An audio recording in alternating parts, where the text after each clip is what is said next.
another episode of the Yamaha R7 Anniversary Edition build. In this episode here, I'll be kicking off lots of those loose little jobs and items that need to be done, such as the brake bleeding here. Already started on that one there, but apart from that, don't really have a plan. And yeah, I'm just going to take you guys along for the journey, so enjoy. So this here is the first job we'll be doing today. As you can see, there is no brake pressure whatsoever. That goes straight into the bars there. Now this is the first time I have ever bled brakes on a motorbike, so bear with me. Be taking you along for the journey and have watched a couple of videos on how to do it. We'll be starting at the top here and working our way down to the calipers. Just got a little hose here going into a little catch can in there, just to take the old fluid. And apart from that, yeah, let's get into it. So this is the brake fluid I'll be using. This is the Penrite Brake 5.5.1. It says you can use it in replacement of the .4, which I believe is the recommended for this. Hopefully there is no issues with that. But yeah, let's fill it up. Just gonna put a couple holes in there.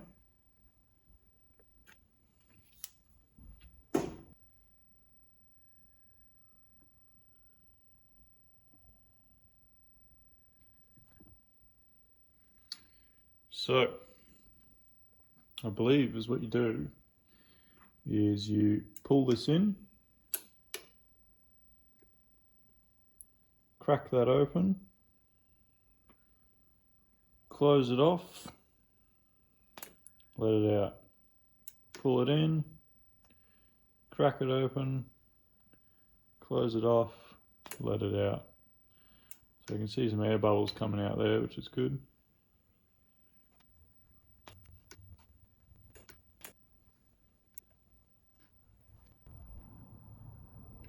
So I did just see a drop of brake fluid come out somewhere.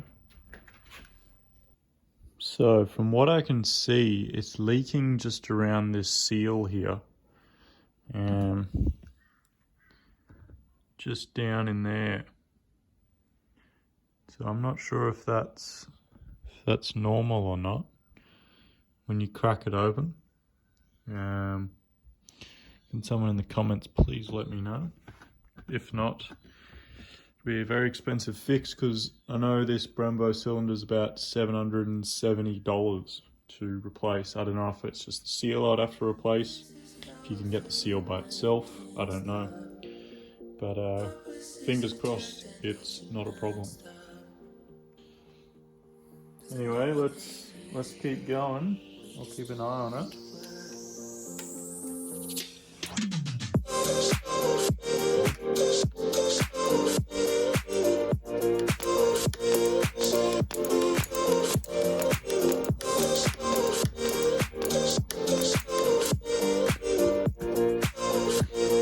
Alright, I don't know, I'm going to just put it on time lapse and we'll wing it. So I've just been doing some digging, and apparently if the system has had a full bleed, maybe they recommend to start sometimes at the bottom. Now, I don't know for a fact, but I'm presuming that the bottom, there is no fluid left, because when I got it, the bolts for the hose is down on the calipers there. One side was very loose. So I'm just going to assume that the whole thing's empty, and that's why it's taking so long. So I'm actually compressing all the air in the whole tubes. That's why nothing's really happening. So I'm going to switch from up the top and go down to the bottom and start bleeding from the bottom.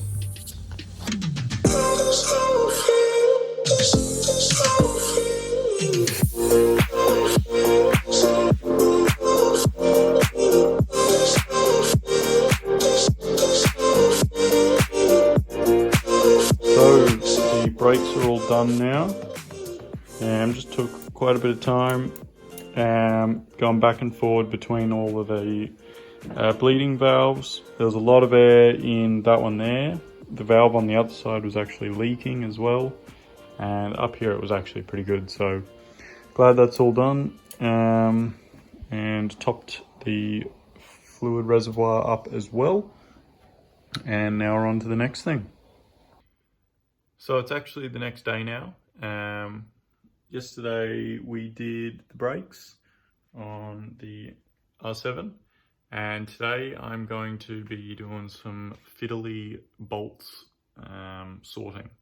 So over the last couple of weeks I've been trying to figure out exactly what I need to order for this bike, and I figured it out. However, OEM bolts, it came to about $500. So what I did was I bought some bolt kits, and I'm actually going to probably swap out some of the bolt kit ones for the OEM ones on the track bike for the anniversary edition one here, because I'm really wanting to do the anniversary one properly, and you know, not with cheap stuff. So going to continue the whole carbon fiber theme. So essentially here we got bolt kits. This was me mapping out what I needed, what I didn't have. I also got to install the kits, the bolts for the fuel tank, and I think that's what we'll do first.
So it's been a couple hours now, and you probably just saw me put on this side piece here. I've also sorted out all of the bolts, what I need to do with this bike, and what I need to order. So that's good. It's a big thing ticked off the list. That took a couple hours. Next we're going to install the front cowl. So I'm going to take the bracket off here and put on the undercowl and the dash and plug all that stuff up. I'm going to have to wait though, because as I was saying, I'm missing a bracket up in here. This bracket here was supposed to go on and it didn't, my bad.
open up doors with these 3 chords and a couple rhymes. But here I go.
in audio.